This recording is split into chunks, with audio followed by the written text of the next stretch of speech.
Hello, hello. Welcome back to the Money Hungry Mama podcast. I am so excited because we have Melissa here today. Melissa, take it away. Hi, Brittany. How are you? Living the dream. Oh my gosh, so excited to be here. Thank you so much for having me. Uh, I am a certified pediatric sleep consultant and a mom of two amazing babies. I have a 10-month-old and a 3-year-old.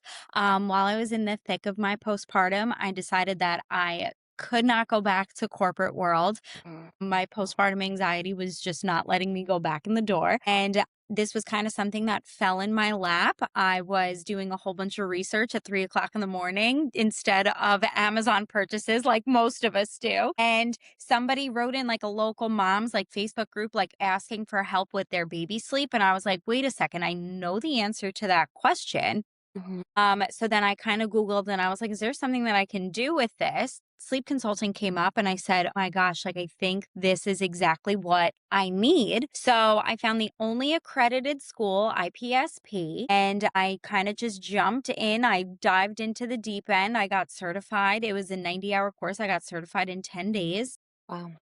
And I started my business in June. I was able to leave corporate world in October, and I have just been hitting the ground running ever since. So my company is the Rested Little Nest.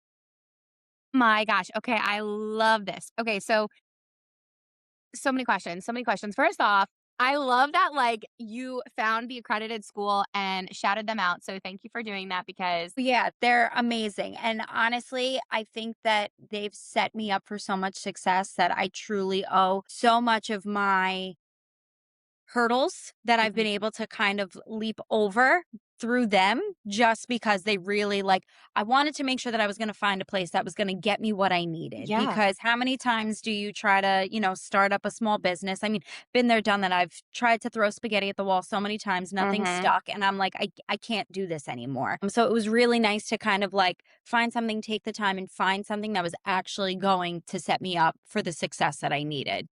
Yeah, no, you are talking to somebody that tried close to 30 hustles, like throwing spaghetti at the wall. I speak it. Yes. I love the needing for the research and just going all in, and it's so, oh my gosh, so on point. I love it so much. Okay, so why sleep consulting though? Like, what was that click that was like, this is going to be my gig? It was one of those things that when my daughter was born, she's 3 now. So when she was born, I had her sleeping through the night at 7 weeks old. I was obsessed. I'm like, I've had horrible sleep habits my whole life. Like something needs to change for our kids' generation. Like Mhm. there's just something here that's not sticking. Like we should I don't know about you, but I'm from the generation that I went to sleep with the TV on. I 100%. was one of the lucky kids that got a computer in her room. So, what was I doing at 2 o'clock in the morning? I was on AIM talking to my best friends, and Yeah. sneaking phone calls after 9 o'clock because that's when it was free.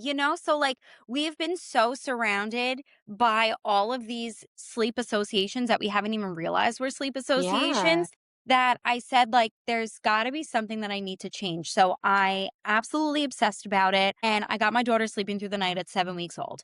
And all of my friends and everybody I spoke to, they were like, you just got an easy baby. Oh, you're so lucky. And I'm like, maybe, this is great. But then a couple of my friends would ask me questions and I would kind of help them tweak some things. And then before you know it, they were like, oh, wow, my kid's actually sleeping through the night. But now this was 3 years ago. So fast forward to when my son was born, and I said, nope, I know what to do. I know how to get this kid sleeping through the night, but insert the cow's milk protein allergy. So CMPA, Yeah. insert silent reflux, insert every possible thing that you could imagine. Yeah, his toddler sister gave him Coxsackie at 17 days old, So e- everything that you could possibly imagine that everybody told me was going to stop him from sleeping, I Yeah. still got him sleeping through the night at 9 weeks old. So I'm like, okay, maybe I am on to something. So then when that kind of when I saw somebody post that in a Facebook group, I'm like, wait, this is a thing? I didn't even realize. So it was just kind of one of those things that it's such a niche thing that you can kind of create a business out of literally anything that Yeah.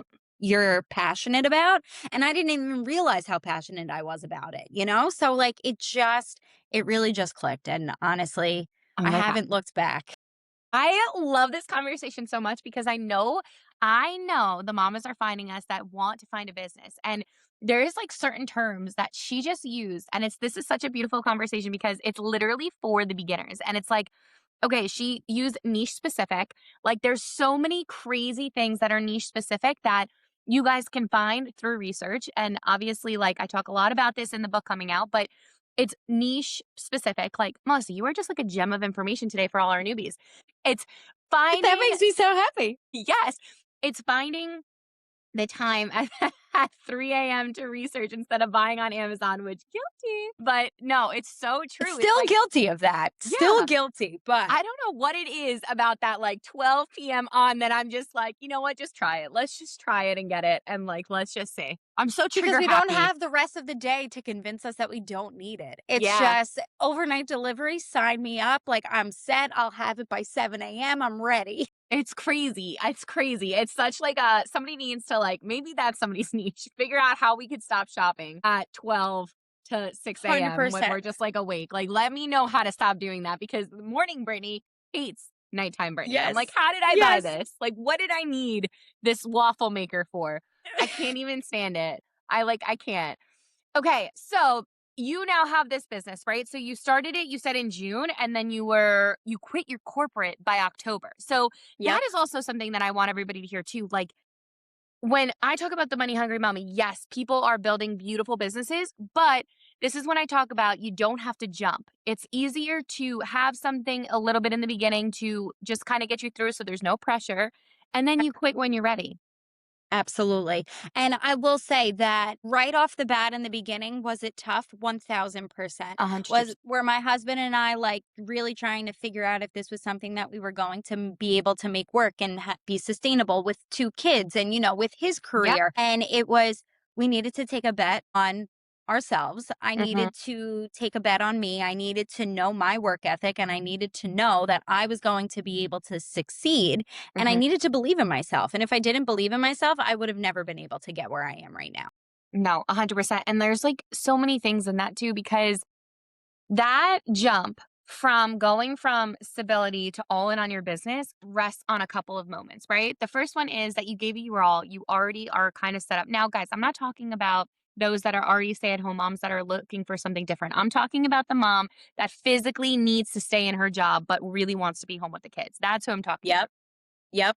It's being in that couple of months of, and I get it. I've been there. I do the dang thing, right? So it's staying up late and instead of binge watching TV as much as I love to do, it's doing the business, right? It's getting set up. It's doing the basics of what you need to do to get it out there. It's marketing. It's learning all of the nuances of all those things. And Absolutely.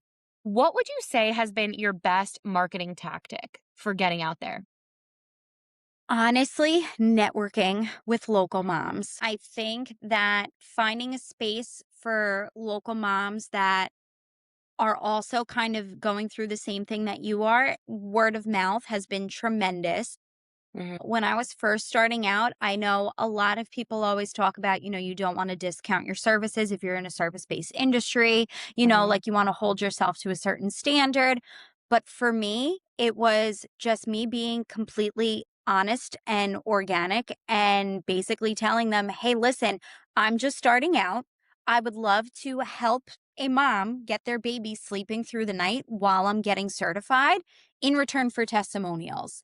And what happened? I got 12 moms off the Amazing. bat that were like, pick me, pick me, pick me. I picked one at random. She got her kids sleeping through the night. She wrote a testimonial for me.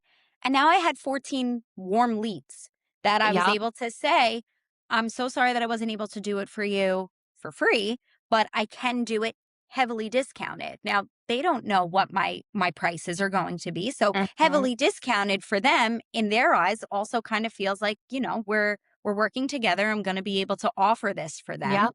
So I gave them a heavily discounted service. I got their kids sleeping through the night. They wrote me testimonials. And now, boom, when I was ready to go live with everything, I already had 5 moms that I had successfully worked with throughout my certification, which also just helped me learn as I was going. So Hmm. now I had some accreditation behind me in addition to an accredited program. Yeah. And now I was able to kind of push myself out there with a little bit more confidence to say, I know that I can successfully do this. And then, boom, I had micro influencers reaching out to me. I Mhm. had regular influencers reaching out to me. I went to local meetups. I was in all the local Facebook mom groups. I went to networking events. I went to so many networking events. It's not even funny, just to get myself out there. And now I'm on a 1 month waiting list. It's crazy. My gosh. Okay, guys. Okay, let's dissect this because we know how much I love for you guys to take the nuggets away, and sometimes we miss them when we're just like engulfing everything she's saying. So the first thing I want you to hear is that she offered it for free for a testimonial, okay? And why that works is because she said in a Facebook group with thousands of people, "Hey, I'm going to do a service for free and everybody's going to eat that up. Who doesn't do free?" I even comment all the time. I'm like, "Oh, me, pick me, right? Pick me, Pick 100%. me. Why wouldn't I want something for free?" But then what she took from that was she had warm leads. Moms who were like, "I really need to sleep through the night. I'm interested in your services." So she said she had 12, she gave one for free, then 5 signed up. So that's like a 50% turnover rate, which is incredible. Incredible. 100%. That is amazing. And now a couple of things else that you said, networking. We talk about this all the time. I know I've had people on here that love in person, some love online, which the money hungry mama does have. Like, so basically, you need to get yourself out there, right? And I think if you are a local service based business, in person, local networking, you cannot beat it. It just, you can, right? Like, it's something about getting to know the women in your community, talking with them, chatting with them, getting to know them. Like, you should 100% do that. Now, online networking is also fantastic. Like every single day, I get to talk to somebody in Florida or Connecticut or bounce ideas off of women in different states. And the cool thing about doing that 100%. is they're doing things different than we're doing. You know, like in New Jersey, everybody kind of does things the same way. But then in, California, they're doing things a different way. So it's like, it's really cool to get the different you know, situations and hearing different and bounce the ideas. So 100% Absolutely. try it all out. I think all networking, you can't go wrong, right? You can. You And really I honestly will can. say too, one of the other things that I really think helped was I was able to go into daycares. Mm. And I was able to walk into daycares, give them my business card. I had one of them. I went into, I think, 7 or 8 daycares, and one of them was like, "Hi, we absolutely want you to teach us a class." So, like, don't be afraid to kind of just like salesy. Go into these Yeah. places, introduce yourself. Like it's okay. I feel like social media has kind of scared us, especially Hmm. our generation when it comes to being business owners, that social media is the only way that you can grow. And listen, I love me some social media. Like Yeah. social media has absolutely helped me explode, but I do also think for me to kind of get some street cred out locally, I Hmm. needed to kind of pound the pavement a little bit and I needed to go into some of these places. So I really genuinely think that having the best of both worlds is the only way that you can successfully grow. I love talking about going into places because guys, I'm so honest on here all the time. I was petrified. Petrified. There was this toy store, the Learning Express Seagirt, shout out. There was this toy store that I wanted to get into so bad. And not even kidding, guys, I went in 5 times before I spoke to anybody. And I would just creepily walk in and be like, okay, I'm gonna do it. I'm gonna go up to them. I'm gonna ask today. Today's gonna be the day. And I walked right back out. Imagine what I looked like to that store owner. And then what happened was my husband didn't even know that I had done this like a couple of times prior and I just like walked out. I just wanted to kind of like surprise him. And what we do is every Christmas we bring the kids to this store and we let them look around and they take pictures on either the iPad or phones for Santa, Right. right? And then they'll write out the list. So they're taking the pictures and all of a sudden I turn around and my husband is literally talking to the owner, to the manager, and he was like, "Yeah, she writes kids books." And I was like, "How did you just do that?" I was like, "I've been in here You're 4 like, times." I have needed to suck up the energy this many times and I couldn't do it. And you just walk up to them. Yeah. He's like, "Oh, are these local authors? Oh, she writes books." And she's like, "Oh my god, yes, come in." And I'm like sitting there and I was like, "That's all it took." And I was so scared. So if you take anything from my story, it's okay. Like go in, introduce yourself. And yeah, sometimes people might not say no, but that's fine. But at least you're getting out there and you're getting your name known. And you can even start with, I was like cold DMing influencers. Like so many like mom influencers would like Mhm. randomly post things on their stories and they'd be like, I need sleep. Like I'm so sleep deprived. Like where my other like sleep deprived mom is at. And I would just message them and I'm like, let me help you. Just let me I help love you. it. I got it. I Let love me it. help you. And finally somebody took the bait and I was so happy about it because they were like, oh my God, like this is amazing. Like you lit a fire under my booty. Like I am ready to go. I And love like it. that's all it took. And honestly, like just for somebody who has like a following and a reach like that to be able to kind of believe in you. And listen, months, I'm telling you, like, so from June until just about a month ago was the first time that I got an influencer to actually respond back to me after I was like cold DMing them, you know? I love it. It's like, but you got to do it. You got to You get yourself have out to. there. If you believe in it, they should believe in it too. And you need to explain to them why they should believe in it. No, 100%, and I think what's so funny is so my children's books are all interactive to help them learn how to be kinder humans, like, that's literally the goal of every I single book that absolutely love it. it's like whining, picky eating, trying new foods, and, sharing, right? So all of mine are about the toddler stage and making it fun because what kid really sits through a book, right? I was like, "Okay, I had to hype myself up." And the problem is I was thinking of it the wrong way, that it's sales, right? You're going in and you are selling something. But the problem is if your book, if your service, if your whatever can physically help somebody else, what a disservice that you're not sharing with them what you're doing. Absolutely. Absolutely. And I have a background in adult education. So I always like to see things as nothing is sales, right? Mhm. Like none of us are used car salesmen. Like this is not what this is about.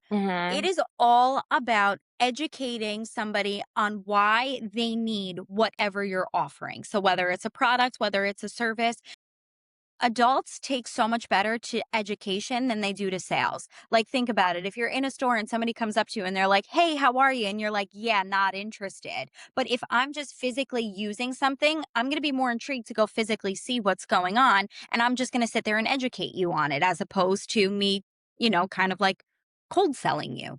So it's all about the education. It really, really is.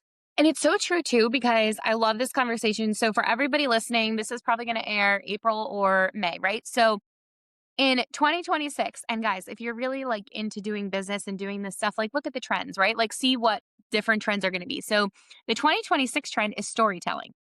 It's literally weaving in how you're using these products, how you're doing these things, because just like Melissa just said, it's education. Nobody wants you to just be like, hi, like, buy my thing. No, like Yep. this literally helped me and changed my life. And it's like, okay, what about that that's doing that? And I think also too in 2026 the trend is not hiding behind your business anymore, right? Like people want to see who is running the business. Having that 100%. connection and getting to know somebody. Like it's so funny. Like we have been connected, we have talked on social media a couple times, but now we're going to have a better connection and like actually communicate and speak to each other and comment on each other's stuff because we've now actually connected. 100%. It's because, you need to get to a part in showing your face on social media and becoming part of the story. So that's like a big thing I've seen in 2026 as a trend. Absolutely. I couldn't agree more. I mean, like, I can even just tell you from a personal level, right? So, like, what's my social media handle is my logo. What did I decide to do for 2026? I decided that I've noticed that a lot of my, to your point, storytelling had actually surpassed me just kind of throwing up a sleep schedule Hmm. or ultimately just kind of telling somebody why this is going to work better. No, they liked to hear it from me. Yeah, So I did a branding shoot, which I'm going to get soon and I'm going to kind of rebrand a little bit. And again, like it's just back to your point that people really like to see who's behind the product or the service because if there's like something that you can say that can resonate with somebody, like that's what they're going to take with them and then that's going to be why they feel like they need to either use you for their service or purchase your product or whatever it is because they believe in you. And that exactly.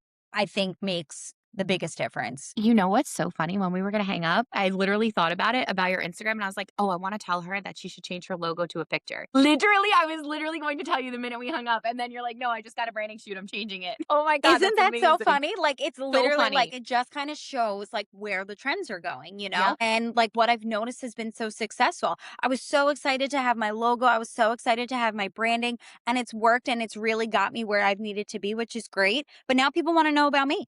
They want to know who I am behind my actual service because what's going to set me apart from the other six sleep consultants that are on Long Island, or what's going to set me apart from the other sleep consult, taking care of babies or full feedings Yeah. or moms on call. Like, how do I set myself different from them? And Yeah. it starts with my branding.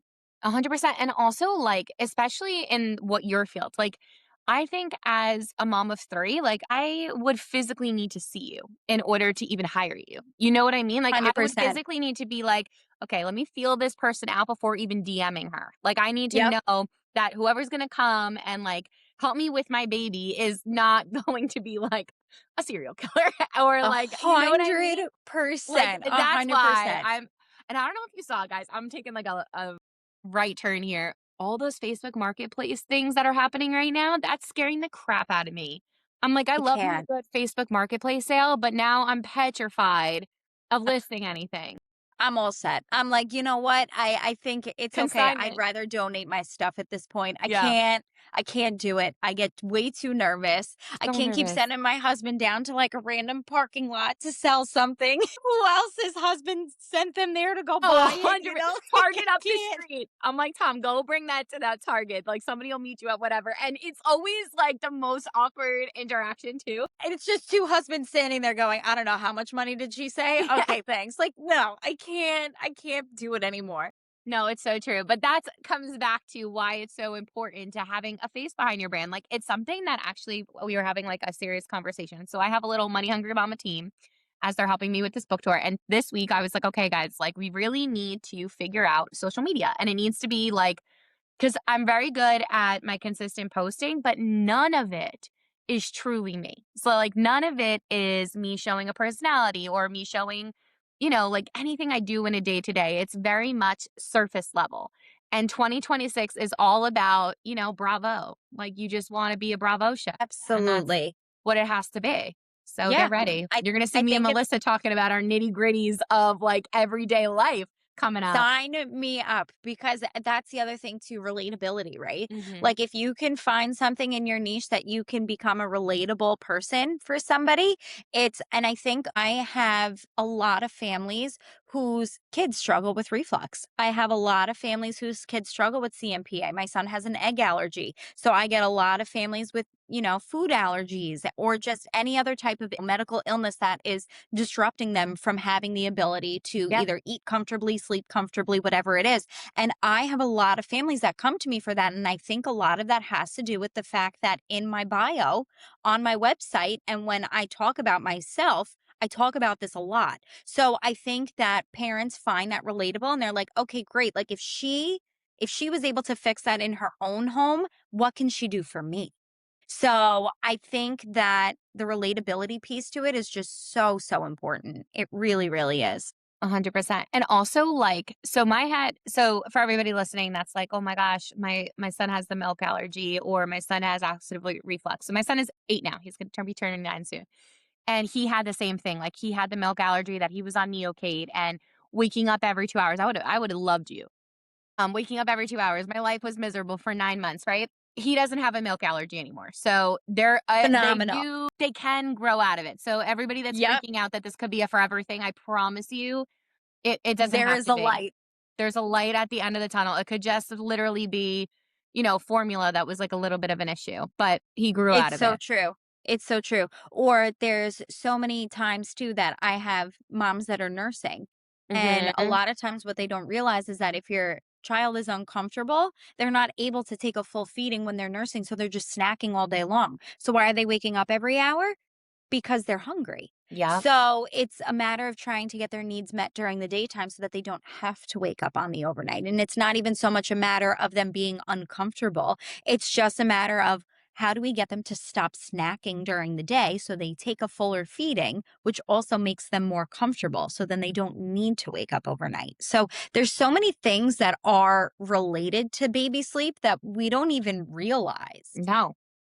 And that's why it's just one of those things that it's so hard when you're in it to not realize and think that this is just the normal, but I'm just trying to tell everybody it doesn't have to be that way. You do not need to be a sleep deprived mom. You don't need it. No, 100%, and it's so funny that you brought up that they, like, could snack all day and whatever.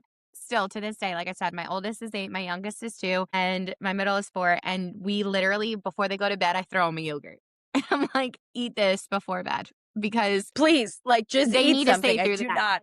I don't Yes. care. I know they didn't get enough during the day, so it's like, let's just have a yogurt before you go to bed, because the nights It's I don't so do funny. something It's like so that, true. they don't sleep. For a while, it was great because I did, like, honey turkey roll-ups because, turkey has, like, makes you tired and, like, it has the protein. Yep. It's like, okay. So when we get that, I'll give them that, but then yogurt or that every night before bed, and I'm like, "Okay." The nights that they don't have Have that, your little snack. they're up. I'm like, "Nope, you need your snack before bed." But it's so true. So we noticed that we were doing dinner as a family like super early whenever my Yep. husband was home from work. So we would do dinner super early, like 5:30, and we were like, "This is so nice. We have our whole night." And then all of a sudden, my 3-year-old was waking up at like 5:30, 6 o'clock in the morning, going downstairs and helping herself to some Mhm. snacks. And I'm like, why is this happening? Like, I know that you are absolutely like, you're not ready to drop your nap. I know all of the things. Why are you waking up? We moved dinner back an hour. That's it. This girl's still sleeping.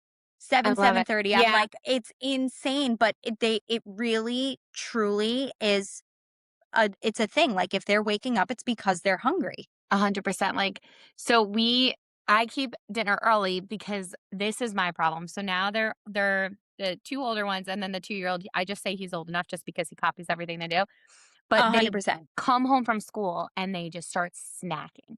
So I'm like, "Oh, no, no, no. Like, you're gonna have dinner, and then you can have snacks after dinner. Like, let's get, like, that Yes. last meal in, and Let's then you get can your eat real after that." meal So we in, still eat. please. Yeah, no. So we still eat early because that's why I give them the yogurt at night or if, like, they want their Teddy Grahams or whatever. And I also realized, so my 8-year-old started sleepwalking. So isn't that crazy? He started sleepwalking. He only did 2 nights in a row, and it was when he had, like, a sweet treat past 7. Yep, And I was that I was like, gonna say it. I'm sure it's some sugar, but also too, hot take, a lot of parents don't realize this, but like if you give berries too late, all of that natural sugar, it does the same thing for the body. So like stay away from blueberries, strawberries, raspberries, blackberries. Like if you're gonna give them a fruit, give them like a banana mm, or like melon, not a berry, because the berries with the increased sugar will cause things like night terrors, sleepwalking, like nightmares. Yeah. it's so weird because we used to be the family that was like, "Okay, after dinner, you get a dessert."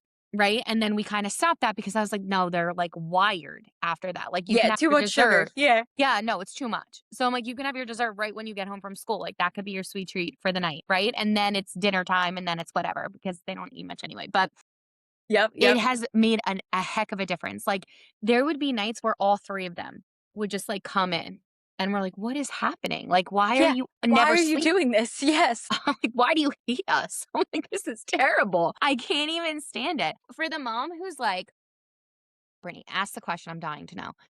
Can't sleep." What is your first tip for her to be like, "Okay, let's try this?" I look at schedules. So I am like a very schedule based holistic sleep consultant in the sense that I don't make your children cry it out. That's just Mhm, not how I operate. I would never make my kids cry themselves to sleep. So, like, why would I ask you to do that? So I look at schedules first. So I look at bedtime. You want bedtime, kids have a natural circadian rhythm. So from the second that they're born until age 5, mhm, their natural circadian rhythm sets them up for bedtime between 6:30 p.m. and 8 p.m. So if they're going to sleep too early or too mhm, late, that would be the first thing that I would say to adjust for. And then the second thing I would talk about is nap schedules. So obviously everybody knows what wake windows are now at this point, right? Like I yeah, feel like it's one of those things that like just kind of exploded on social media. So everybody mhm, knows what a wake window is. But I will say that every temperament is different and every kid is different and every baby is different. So if you just get so married to wake windows, you could potentially be missing what your kids' sleep cues are.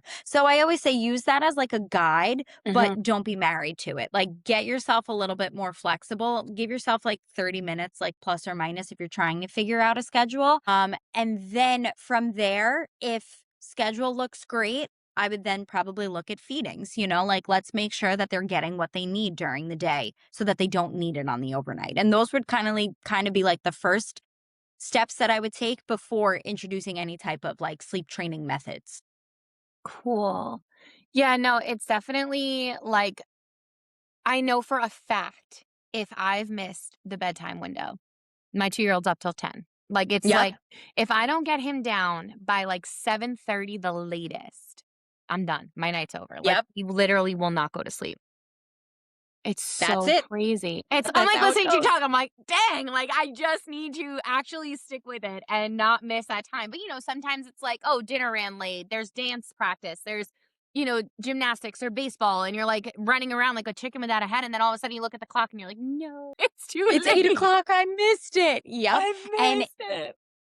that's something that I like to teach is that life happens, right? Like we have to be flexible, especially parents with multiples, because the first kid you end up like, that's your world. That is the only thing that you have to kind of focus on, right? Is feeding them, making sure their needs are met, and hopefully getting them to sleep through the night and, kind of adjusting and adapting to your regular world and so to speak. But once you start introducing a second kid, a third kid, a fourth kid, whatever your family looks like, now you need to also introduce flexibility. So I like to teach them to have a healthy relationship with sleep, meaning that they like their sleep environment, they're comfortable in their sleep environment. They know how to put themselves to sleep independently, they know how to self-soothe because if they have all of those tools in their tool belt, then the flexibility comes easy because then on nights when you're running late, it doesn't matter. You do a little Mhm. bedtime routine for them to trigger that it's bedtime, and then they're going to go down, no ifs, ands, or buts. So, yes, you want to kind of be regimented when you're trying to like figure it all out. But then from there, you want to reintroduce the flexibility. Yeah. Like our lives are too crazy nowadays for everybody to be able to get their kids sleeping 7 to 7. It's just not realistic. No, especially, like, vacations and stuff, forget it. So Vacations, daylight savings is coming up, sickness, all of the sickness around the world that's happening right now. Like everybody's sick. I mean, the amount of like stomach viruses and flus and this and that, like it's chaos. we had the stomach virus twice so far in 2026. I'm like, "This is No. a wild ride." Like, what Yeah. is going on? Yeah. Please It's no. it's crazy. No, it's Get me out. Please. I inappropriate. can't. I'm I like, "I cannot. just need to go into a bubble and nobody's leaving this house until this is all done." Like, it's That's what I wild. said. I need to find like just a conglomerate of No, just like my people and let's just go and that's it. Like yeah, I'm can't even good. leave the house. No sicknesses. Yeah. So, okay, you talk about parental guilt, comparison traps, and burnout. How do you coach parents through that mental and emotional side of sleep struggles? So a lot of it is relatability, right? Okay. Because ultimately, at the end of the day, every parent is feeling something. Every parent is feeling the burnout. Every parent is feeling the mental struggles. Every parent is feeling the sleep deprivation, right? Like sleep psychosis is really a thing. Like if you are so sleep deprived, you're not going to be able to be your best self. So, what happens if you're a single parent and you don't have somebody that you can kind of tag team with, right? So ultimately, the way that I like to do it is we want to keep everything as positive as possible. So when you're really kind of in the thick of it, always try to show you like the positive sides or like the pluses. Have we seen success from the night before? Yes, great. That's something that we're going to focus on and we're going to make sure that we tailor to the next night. Mhm. We kind of like adjust the methods as needed because again like your mental health is just as important. It Yeah. really is all about giving them a sense of confidence that they are going to be able to get their kids to have a healthy relationship with sleep. If they Mhm. don't have a healthy relationship with sleep when you're starting out, we need to teach it to them. So it's going to be a little bit more of a struggle. Babies Mhm. aren't robots. They're humans just like we are, and we have to teach them literally everything. So I Every try to kind of take them back and make them take a step back. And again, this goes back to that adult education piece, right? Because they don't know what they don't know. So Mhm. I am kind of stepping in and I'm going to say, listen, I'll be your sleep cheerleader. I'll coach you through this, but I also want you to know, like, there's going to be hurdles. So I try to set them up to kind of understand what to expect for the 2 weeks that we work together. And I think that it also kind of helps give them a little bit of peace of mind too. As they start to see a little bit of success, it's like, okay, like, this is my mini goalpost. Now I go to the next goalpost, and Yeah. it just kind of makes it more attainable for them. No, I love that. I love that. And I find like life is different when you find one positive thing that you're going to bed thinking about. Like you can have a terrible, terrible day. It could literally feel like your world is falling apart. But maybe that coffee that you got first thing in the morning was delicious. And you're like, Yes. actually, you know what? That coffee was really good today. Like, I just challenge you all every single day to think of at least one positive thing that happened that day. Just one. It's so, so true. And that's even, just like with some of the families that I'm working with right now, like I have a family who's really struggling. And what I do is every morning I tell them all of the positive things that happened on the overnight. You Mhm. finally got a 6 hour stretch. That's amazing. Last week you were only getting an hour and a half stretch. Now we're at 6. Like, Yeah. think about where you were versus where you are today. So Mhm. it's just giving yourself like those positive thoughts to start your day. I Mhm. have noticed also makes a significant difference as opposed to ending your day with just positive thoughts? 100%. 100%. I mean, your business for sure, you could find positives overnight. I love that. I love that. 100%. Oh my gosh. Okay. So tell us what's next for Rested Little Nest?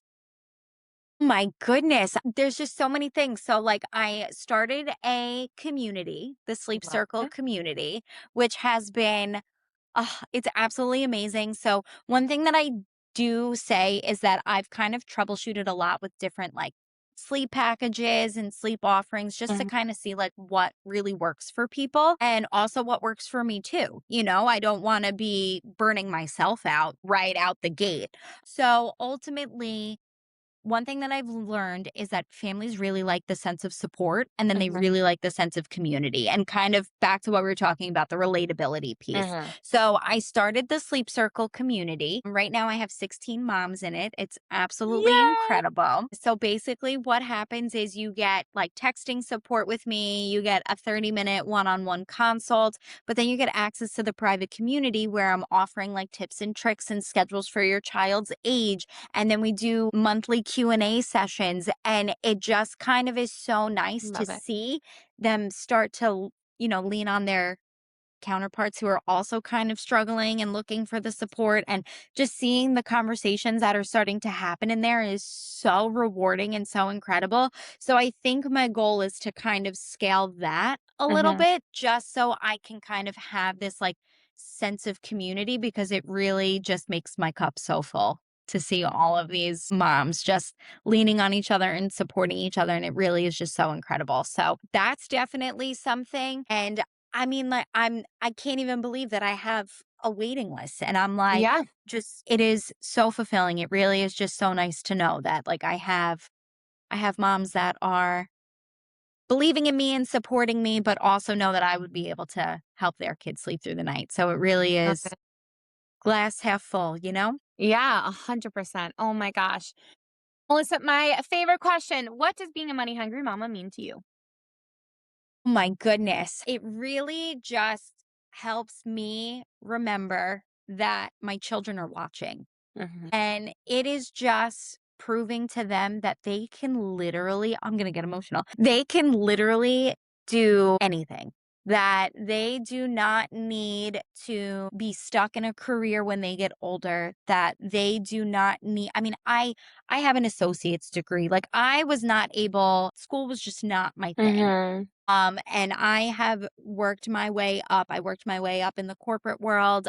We spoke about, Yeah. 30 different side hustles to try to get us there. And I just had more of a work ethic than I did, an Yeah. academic ethic, I guess. And I just like to prove to them that a piece of paper is not going to show how successful you are. It's really going to be the type of person that you are, how much you prove yourself to yourself, how much you can succeed. And I really just it keeps me going to know that they're going to have the ability to see that their mom was able to start a business and keep a successful business. I love it. My gosh. Beautiful. Beautiful. And Melissa, where can our listeners support you? On Instagram at the Rested Little Nest. Love it. And after this, Melissa will be joining the free Money Hungry Mama Facebook. So you can definitely also reach out to her on there as well. And finally, any last words for the moms listening? Because today was a great episode. Good, I'm so glad. Thank you guys so much. If you are struggling with starting a business, if you're struggling with your children's sleep, if you are looking and you're in the Long Island area and you would like to meet up for a cup of coffee, or if you have any questions, you know where to find me. Love it. Thank you so much for being here. Thank you, Brittany. Thank you for having me.